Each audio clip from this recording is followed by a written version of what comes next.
Hello, everybody, and welcome to Pulp Report. This is JohnnySuds. And I'm Koramora. And we're here to talk to you about the hot topics in gaming from the past week. First thing is Splatoon 2. We got to play on Splatfest back on Saturday the 15th. And basically, it was just kind of a little demo of Splatoon 2. So why don't you kind of talk about what Splatoon is for people who might not know?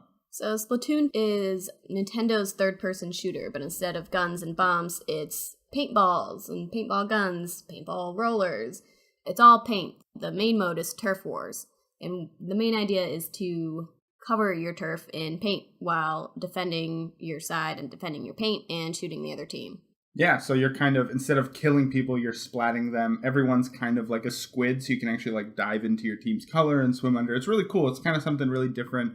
Allows it to be a first-person shooter that's, different from kind of the gory throwing grenades, but you still kind of have all of those same aspects, which was really fun to be able to play that before the release date, which is next Friday, right? The 21st, I believe. Yes. Cool.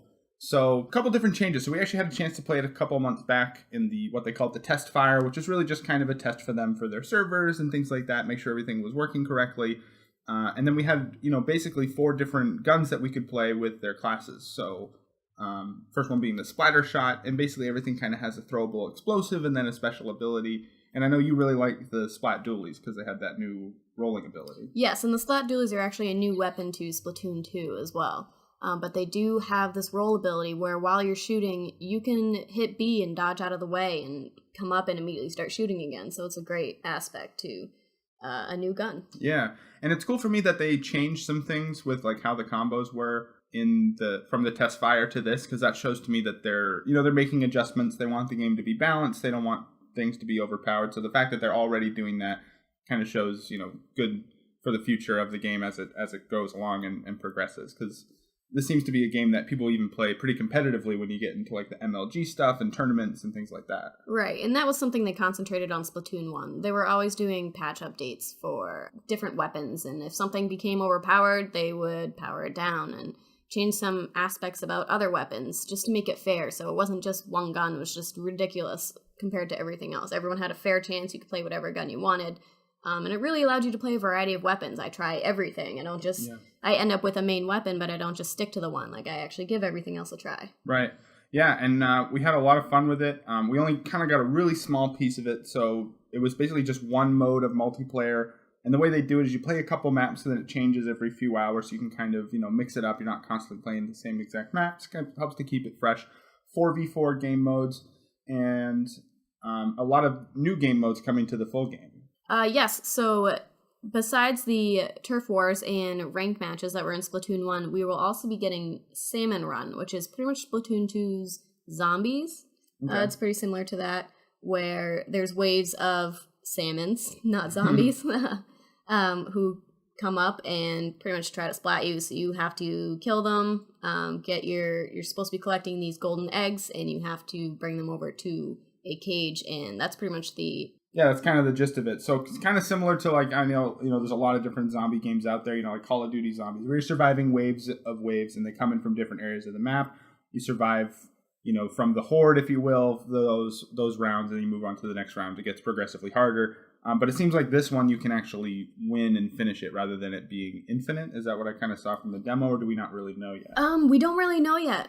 We haven't been able to play any demos of Salmon Run besides at E3. You could play a match or two if you waited in the long lines. But we don't really know too much. They did announce that possibly it would only be certain times of the day that you'd be able to play, but it looked like a 2 or 3 day span. So you'd have X time on one day to X time on another day. Cool.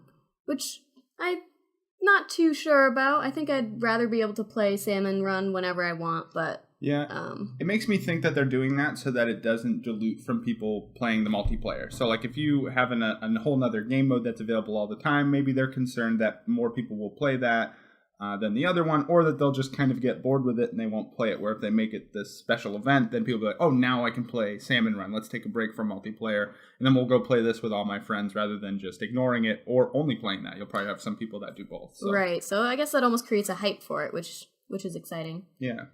We got a look at a few, not new maps that were announced, but new maps that we hadn't played before in the test fire. Right. Starfish Main Stage, Inkblot Art Academy, Humpback Pump Track, and Moray Towers. Now, if you guys aren't familiar with Splatoon, you may notice, hey, that sounds like a lot of fish talk. Yeah, a lot of fish puns in this game. The catchphrase by the main characters is "Don't stay off the hook, don't get cooked," something like that. Yep. And they're all kind of squid or octopus oriented. You like I said, you actually turn into a squid and are able to swim around. So it's really cool. It's kind of an interesting way to move around, and they allow you to kind of customize your character that way. So in Splatoon 1, you were pretty much able to pick between boy and girl. You were able to purchase your clothes, which is your gear. You had shoes, shirt, and hat. But this time, in addition to all that, you can pick your eye color. You can pick your hair. There's different hairstyles between boy and girl. So it gives you a little extra customization. Not everyone just looks the same. If you have two boys, they're not going to just look exactly the same. Everyone will have their own clothes, their own face, their own hair. So it adds a bit of customization that I really enjoy. Yeah. So we had a fun time. We actually streamed that a little bit. So if you guys want to go check out a little bit of the gameplay, you can check it out. Koramora's channel. Just search that right on YouTube. Koramora's Koramora. And you can watch just a little bit of kind of what the game looks like. And that's available only on the Nintendo Switch, correct? Correct. It will not be coming out for any other console. It is a Nintendo IP. Cool. Friday, July 21st. Check that out. Is it worth picking up to you out of the time that you played? Yeah, for sure. I mean, it's like any first-person shooter where you'll have your frustrating moments. You're like, oh man, I thought I was going to get that guy, and you don't. But it was really fun. And I mean, I'm somebody who plays a lot of different first-person shooters. I'll play like Battlefield and Overwatch and things like that. So to have something that's a little different from those, it's kind of a nice change of pace. And I had a lot of fun with it. And just the ability, the different ways that you can kind of sneak up on people around the maps. Like you can just swim as a squid through the whole thing and then pop up right on somebody. They'll have no idea you're there. So right. Yeah. Another thing, single player, they do have a whole single player. It's not just a multiplayer game. I think that's important to note. It is. The single player, it's not super long, but that's okay. What it does is it slowly increases your skills. So it's pretty much a tutorial. So you start off, and they explain everything about it. And then as you go, the levels get harder and harder. You have to think of new strategies to be able to finish the level. And the boss fights are always fun. Yeah. And they kind of give you some unlocks like for clothes and weapons and stuff like that for multiplayer. Is that right? As you win multiplayer matches, you earn coins. And with those coins, you go and purchase weapons and gear from each of their respective shops. Gotcha. Okay. So keep an eye out for that. July 21st. Friday, this coming Friday. So go check that out if you're lucky enough to play it, and then go watch some gameplay if you want.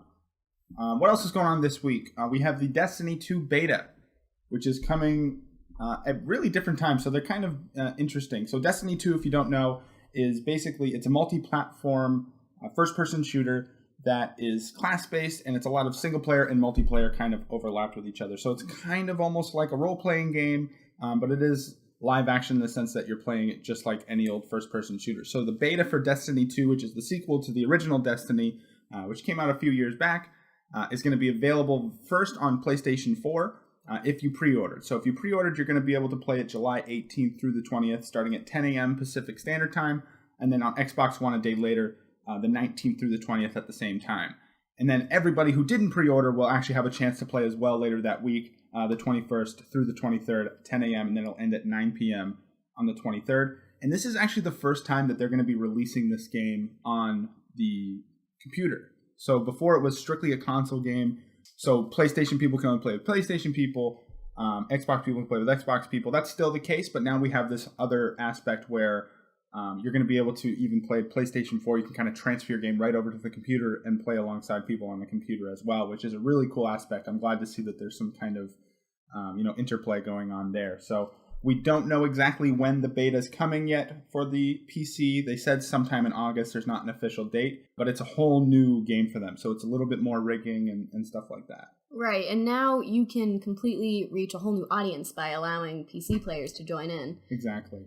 Yeah, and they're actually using the Blizzard servers that are already in place, which is really important because what is a big problem with a lot of these games is having internet problems on launch day. I know there was a little bit of that with Destiny 1, and you see a lot of that with, certain games that come out, is that people are unable to connect, and especially a game like this that's, almost 100% online, you're going to have really solid servers that make sure that people are going to be able to play and it's going to be stable and they're going to have a good time. They're not going to get disappointed. So Blizzard, I've played a few Blizzard games in the past. I used to play World of Warcraft. I play Hearthstone and Overwatch now, and I've never really had a problem. They have consistent updates at specific times during the week. So I'm excited to see how that transfers over to this type of game, which is not only a newer style of game, but definitely new for Blizzard. So some things that are coming to the beta for sure.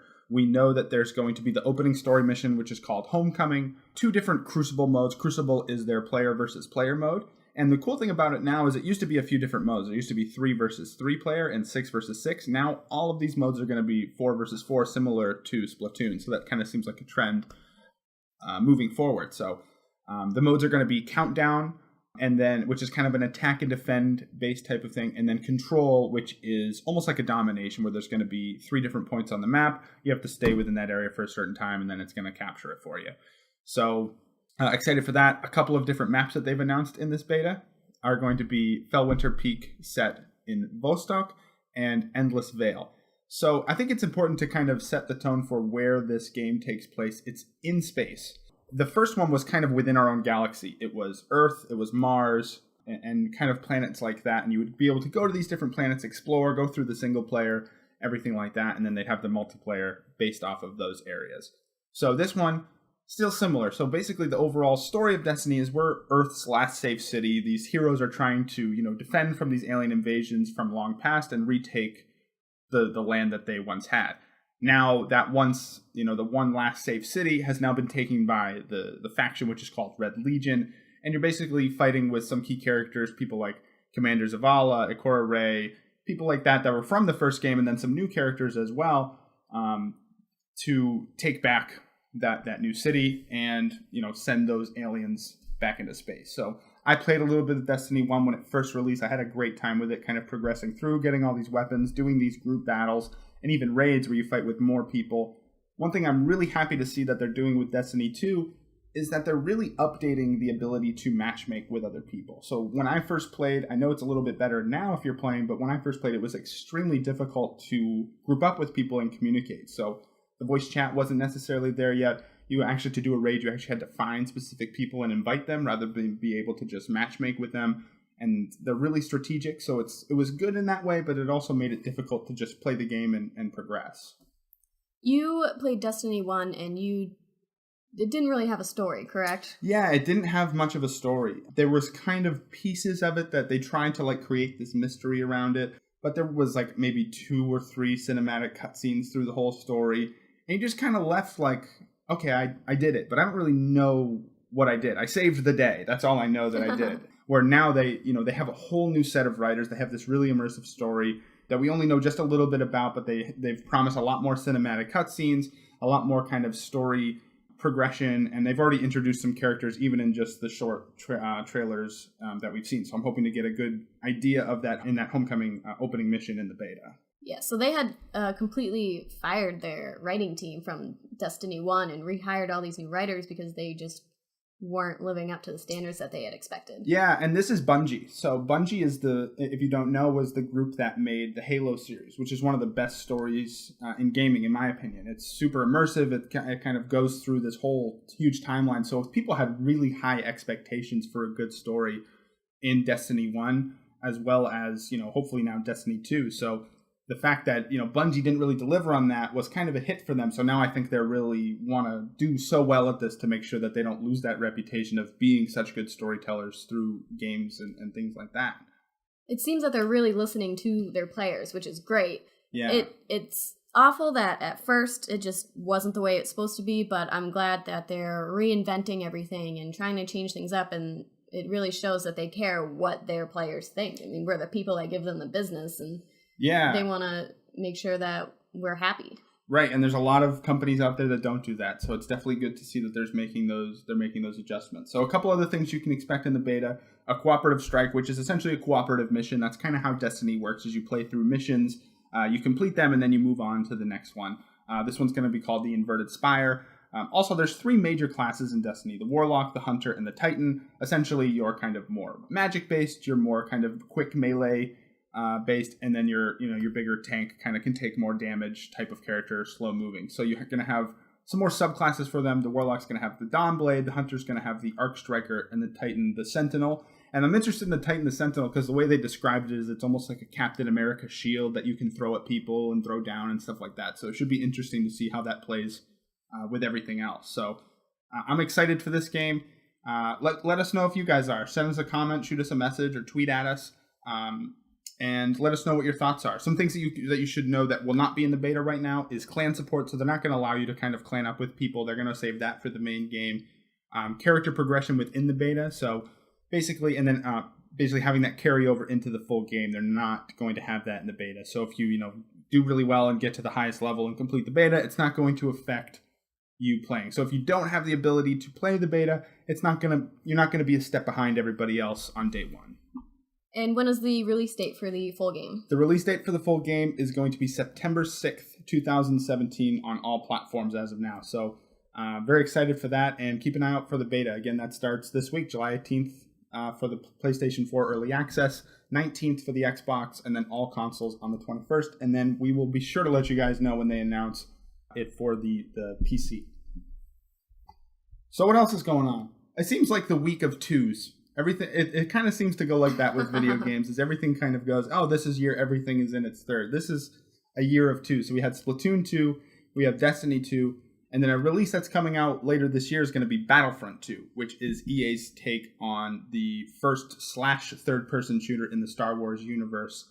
And we just got a really cool video about the single-player campaign this past week, which was really cool because the first Battlefront didn't have a single player, which a lot of people were kind of left disappointed with that. Right, and the multiplayer is amazing on its own, but you always need some type of single player to take over, and if you don't feel like you're having a couple bad multiplayer matches, maybe go play single player to kind of get yourself back into it.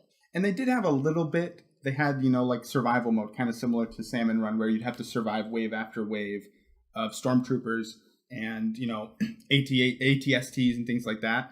But that was about it. You didn't really kind of feel immersed. There was no evolution to the Star Wars franchise. The graphics were amazing in the game, and it was a really beautiful game in that sense. It was fun to play. But for me, it kind of just got old really quick. So I'm really happy to see that they're taking the time to write this story, make it a part of the Star Wars universe, and it kind of even fills in some gaps for people. So basically, the story's going to pick up right where the Return of the Jedi left off, which if you're not familiar with the Star Wars universe, that's episode 6. That's the end of the, that first kind of chunk of the trilogy. So that's episodes 4, 5, and 6. Darth Vader has just been burned. The second Death Star has just been destroyed. Now what? So that's kind of their take. And I thought what was really cool about this is that they're focusing on the dark side. Yeah, which is pretty much what the story should focus on after the Return of the Jedi. So the Imperial army doesn't have an emperor. They're just by themselves. So now they got to figure out what they need to do and rebuild and recoup all their troops. And it's like a what now sort of story. Yeah, and if you think about it, Star Wars is kind of the following of Anakin Skywalker, at least for those first 6 movies. It is kind of focused on the dark side. We mostly see what are the good guys doing, but it's really focused on somebody's journey to the dark side from life until death. So to really kind of let's focus this game entirely on what's happening on the dark side. You play as a special forces squad. So the focus is actually a female character, which is different for a game like this. Iden, who is going to be basically somebody who was raised to be an Imperial. They went to the military camps when they were very young. Their father is an admiral in the army, and they're the squad leader of this special forces team that's getting these special missions to try and figure out what's going on. What do we do next? Some other cool things I thought were really cool in the trailer. Obviously, the gameplay aspects of just being able to play a single player game is going to be something that's pretty new to the Battlefront franchise. At the very end, I thought it was really cool. They had this, it almost looked like an Imperial Guard. And Imperial Guard's the guy that wear the red robes, and they had like a glimpse of like the Emperor's face on that, like on there. So I thought that was very interesting. It's like, is the Emperor still around? Is this something that was kind of predetermined? Is he coming back the way that other Siths have in the past? in spirit form, the way that the Jedis do, and the way that we know that Siths do from the newest Star Wars movie. So it was kind of interesting to me to be able to see just a glimpse of that. It kind of left me wondering and made me interested in playing the game. So that's definitely on my list to get. Another company that's listening to the fans, EA. There were so many complaints about that first Battlefront game, of the DLCs being expensive, about there not being a story mode, and people just kind of being underwhelmed with the whole process. No matter how good the game looks or how well it plays, people always want more. So they really listened. They have this great new story mode. All the DLCs are going to be free, and it's going to cover all of the Star Wars universe from Episode 1 all the way up to the brand new movie. So that's really exciting.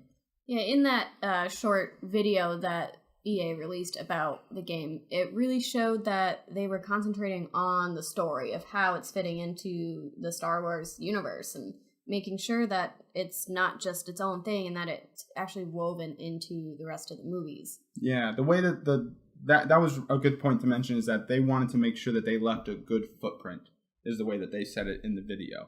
They want to make sure that this is something that not only they are proud of to release, but that the Star Wars community is going to respect and accept, which when you're playing with games like this and almost have like a cult following, it can be tricky. People can get very upset whether you do something right or do something wrong. So they want to make sure they do everything right for the game and for the fans as well. Battlefront 2 is going to be hitting the shelves November 17th this year, 2017. Keep an eye out for beta. I believe if you pre-order that you're going to have some early access to the beta, as most games are doing these days. They want to test their servers, make sure that people like the way that the guns are balanced and everything like that. So go check it out. We're really excited for that one. So other release notes we have coming up this week. What do you think, Koramora? Well, PS4 exclusive Spider-Man, actually, which you guys saw the E3 trailer and the PS4 E3 presentation. It looks pretty awesome. Yeah. They explained that Spider-Man is older. He's 23, so he's had 8 years of being Spider-Man. He's not just learning all of his new abilities. He knows everything. And it looks to be pretty much him battling Mr. Negative, I believe is what they called him. And it's cool that they made it collide with Peter Parker's world. So I believe the guy that is Mr. Negative is also the boss in real life of Aunt May. So it's kind of a way to intertwine those things. There's a great video out if you guys want to go watch, a glimpse of that. There's a little bit of gameplay in there. And it looks great. The graphics look awesome. I mean, I haven't played a Spider-Man game since probably the original Xbox, and I don't even think I played the story mode. I just, flung myself around the city. So you can still do that. It's still free roaming and everything. So it looks pretty fun. Other notable ones would be Kingdom Hearts. They did announce that. You guys can go watch the video of Toy Story World, which is a new addition to this universe. That's going to be released sometime in 2018 as well. There's also a Mass Effect Andromeda demo, a free 10-hour demo for all platforms.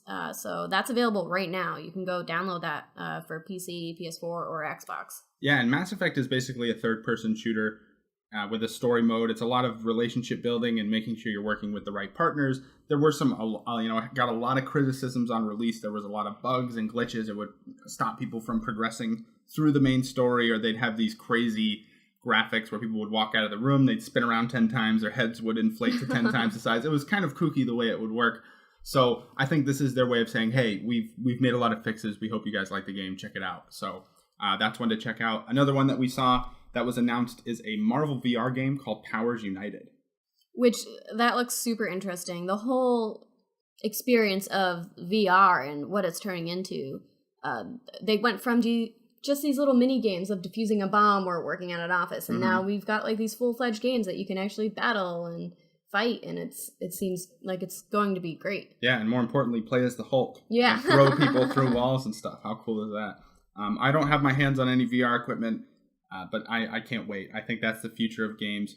And speaking of the future of games, last thing we're going to talk about today is PlayerUnknown's Battlegrounds. So this game, if you haven't heard of it, I'm not sure how you've been able to avoid it. This game is blowing up. It's an early access game, so it's basically in beta right now. But this game is insane in the way that it's risen. So there's been a lot of these games that have come out that are, open world, and you're able to kind of collect gear and stuff like that.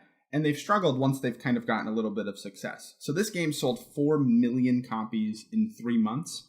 and within that made $11 million in revenue in just 3 days. Which is completely ridiculous for a game in beta. Yeah, and a lot of games do this, and then they kind of lose focus. You know, they don't follow up with great gameplay, and these guys have just been constantly coming out with weekly updates, making it better. So the general gist of this game, think about Hunger Games. You're going to be dropping into this map, and last man standing wins, or last squad or last duo standing wins, depending on how many people that you're playing with. So squads are up to 4 people, duos would obviously be 2 people, or you can do a solo game. So 100 people all drop out of a plane, you choose where you drop, you choose where you go. Everyone starts with nothing but the clothes on their back, and you find all of your weapons and guns and ammo and backpacks and helmets and armor, things like that. And then you have to basically find a strategy, where am I going to go to survive? And the area of play gets smaller and smaller. So there's basically what they call the blue circle is going to come in and start to damage you over time if you're outside of the play area. So it's important to kind of be strategic on when and where you move, not only to avoid people, but to make sure that you stay within the play area and survive. This game is third person right now, so you can be in a building and be ducked underneath a window, but you can still see outside of the window and see what's going on if anyone's running by.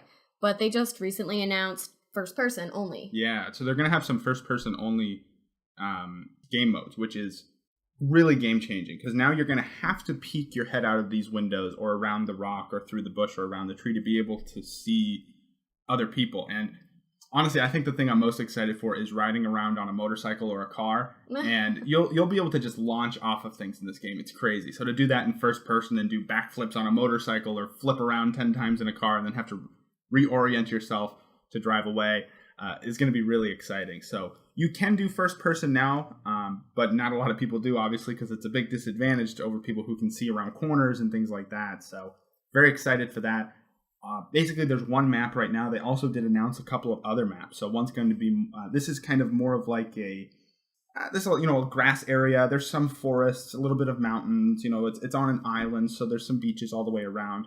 Now they're doing some specialization where this next one's going to be more of a desert map with canyons and shacks and, river flowing through the canyon, stuff like that. And then another one is a bigger map, which is going to be a Mediterranean map. So that's going to have a beach. It's going to have snowy mountains. It's going to have all these different aspects that are going to really kind of have people have to change the way they dress and change their gameplay as well. So I've been having a lot of fun with that game. That game is available now still for $30. So it's kind of like a half-price game because it's still early access. So you can jump on that and check it out if you want. And I believe they said they don't have an official date, but they want it to be a full release title by October. So get in while you can and have some fun. It is a PC game, but during E3 they did announce that it's coming to the Xbox. Right. So that's a whole nother aspect of it that can bring more people into the PlayerUnknown universe. Yeah. So check that out if you guys want. And that's it for Pulp Report this week. If you guys think we missed anything, send us a message. We want to know everything that's going on in gaming. Make sure to subscribe to Pulp Report. Check us out on YouTube and Twitter as well. That's Koramora, and I'm JohnnySuds. Thank you guys so much for listening, and have a great week. Bye.